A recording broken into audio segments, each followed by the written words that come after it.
Qui est Sokka? Non, je vous rassure, je ne suis pas devenu amnésique, même si ça me permettrait de redécouvrir Avatar comme pour la première fois, mais je m'égare. Aujourd'hui, dans la continuité des études de personnages que nous avons réalisées autour de Hiro et de sa ligne philosophique, ainsi de Korra et de sa ligne politique, et si vous n'avez pas vu ces vidéos, je vous enjoins tout de suite à le faire, nous allons nous poser la question de qui est Sokka. Parce que Sokka, au-delà d'être le frère de Katara, le rigolo du groupe et le bourreau des cœurs que nous connaissons, c'est avant tout autre chose. Sokka est un guerrier. C'est ainsi qu'il se définit et c'est ainsi que, malgré son côté très humoristique, qu'il est écrit. Combien de centaines de fois dans la série, le jeune homme rappelle son statut de guerrier? On sent bien sûr que c'est un peu pour se rassurer face à la surpuissance de ses compagnons, mais pourtant Sokka observe un cheminement et un parcours similaires et aussi bien écrit que tous les autres personnages. Et c'est ainsi qu'aujourd'hui nous allons traiter de Sokka et de la voix du noble guerrier.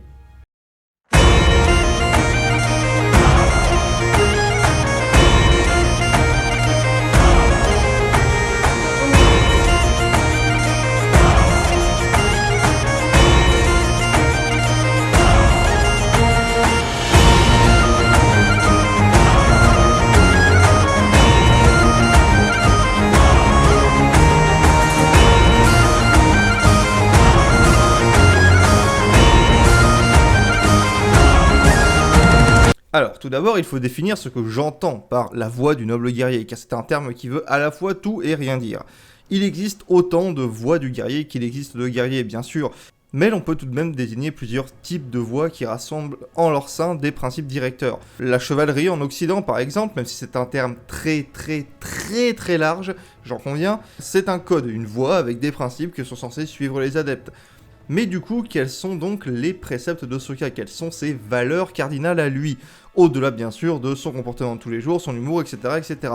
Là je parle de valeurs qui sont reliées à son statut revendiqué de guerrier. Et bien en premier lieu, je placerai le courage au centre du personnage. Même si je sais que beaucoup me diront que courage c'est la valeur la plus bateau que l'on peut trouver dans une série de ce type. Je veux dire, d'une certaine manière, tous les personnages sont courageux d'une manière ou d'une autre, mais Sokka a un courage un peu plus spécifique tout en étant le premier personnage montré à l'écran faisant preuve de cette valeur. Et même si cette scène est tournée de manière comique, si on observe un peu plus clairement, on se rend compte à la fois de l'horreur de la situation et du courage du jeune homme.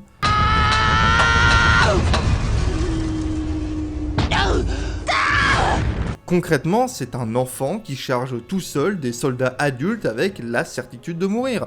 Je veux dire, heureusement que Zuko et que la série vont pas tuer un des personnages principaux dès l'ouverture de son intrigue, mais il faut prendre en compte que si ça avait été n'importe quel autre commandant de la marine du feu, Sokka aurait été exécuté dans la seconde. Le plus impressionnant tenant dans le fait qu'il doit en être parfaitement conscient qu'il n'y a aucune chance qu'il s'en sorte et que la mort l'attend certainement. Mais il trouve en lui le courage d'y aller pour défendre Aang et plus généralement les siens. Une autre des valeurs cardinales de Sokka reste cela dit avant tout sa bienveillance. C'est évidemment lié au fait que son personnage est avant tout un comic relief, et quelqu'un de plutôt enjoué. Mais si je parle de sa bienveillance et de son bon esprit en rapport avec son statut de guerrier, c'est bien parce que cette même bienveillance transparaît au travers de ses actions. C'est d'ailleurs cette valeur qui le mettra en opposition avec Jet. Jet qui est en quelque sorte un Sokka inversé au niveau des valeurs. Bien qu'ayant les mêmes objectifs, il n'utilise ou ne se résigne pas à utiliser les mêmes moyens.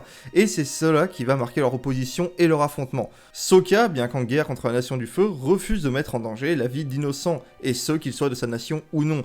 Il se bat contre une force armée, contre un système, et pas contre des civils innocents des crimes que l'on reproche à ses ennemis. Et c'est donc au nom de cette bienveillance qu'il affrontera Jet pour l'empêcher de commettre cet acte. Traitor! No, Jet.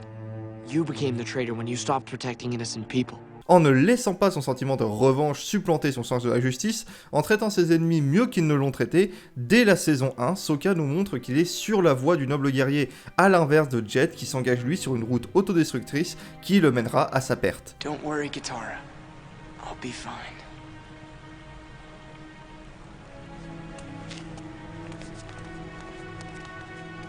He's lying.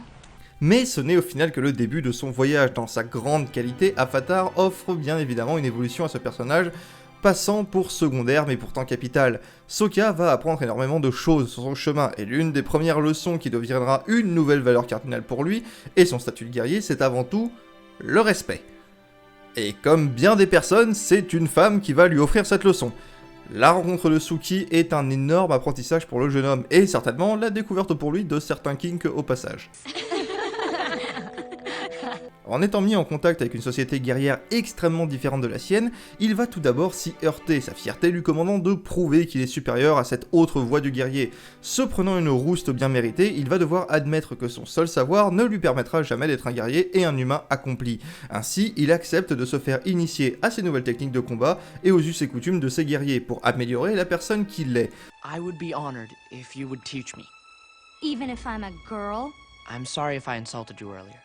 I was wrong. Montrant sa bonne foi et son nouveau respect trouvé, il se fera accepter et finira même par trouver un amour au sein de cette nouvelle culture en la personne de Suki. Et au passage en offrant la leçon que vous aurez bien plus de chance avec les filles si vous les traitez avec respect. Paraît évident, mais visiblement il y en a qui oublient. But I'm a girl too. Une autre leçon et une autre valeur cardinale qu'il va assimiler et fera sienne, c'est celle de la droiture, d'une certaine manière de la rigueur.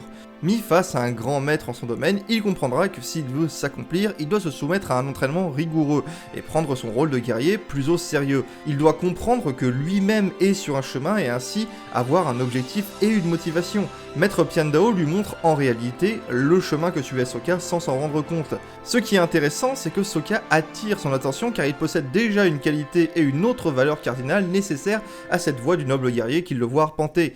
Sokka est sincère. C'est parce qu'il n'essaye pas de cacher ce qu'il est pour satisfaire Pandao que celui-ci le prend sous son aile. Il a une âme d'enfant et une vision positive du monde, et c'est pourquoi son dessin est ainsi. Quand il tente de cacher qui il est, il perd ce qui fait de lui un bon individu et guerrier. Il est tellement sincère et honnête qu'il atteindra le climax de cette valeur en avouant ses origines et son statut d'ennemi à Pandao, ne pouvant se résoudre à cacher ce qu'il est. I'm not who you think I am. I'm not from the Fire Nation. I'm from the Southern Water Tribe. I lied so that I could learn swordsmanship from you. I'm sorry. Le combat contre lui et son maître rappelant également qu'il a encore beaucoup de chemin à faire et confirmant sa propre pensée. And I know one thing for sure. I have a lot to learn. Ainsi, Sokka continue durant tout le reste de la série à s'avancer plus profondément que jamais dans cette voie du noble guerrier qu'il comprend enfin. Il mène des batailles et planifie des stratégies tout en montrant une loyauté indéfectible à ses amis et son peuple.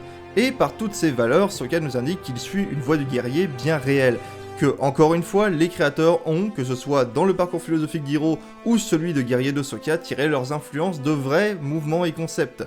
Les valeurs de Sokka étant droiture, courage, bienveillance, politesse, sincérité, honneur et loyauté, à savoir le Gi, le Yu, le Jin, le Rei, le Makoto, le Meiyo et le Shugi, les 7 vertus du Bushido. Évidemment, je ne vous dis pas que Sokka est un samouraï, ou un équivalent samouraï. Bien trop de choses dans son comportement s'écartent de ce que devrait être un samouraï au niveau historique et moral.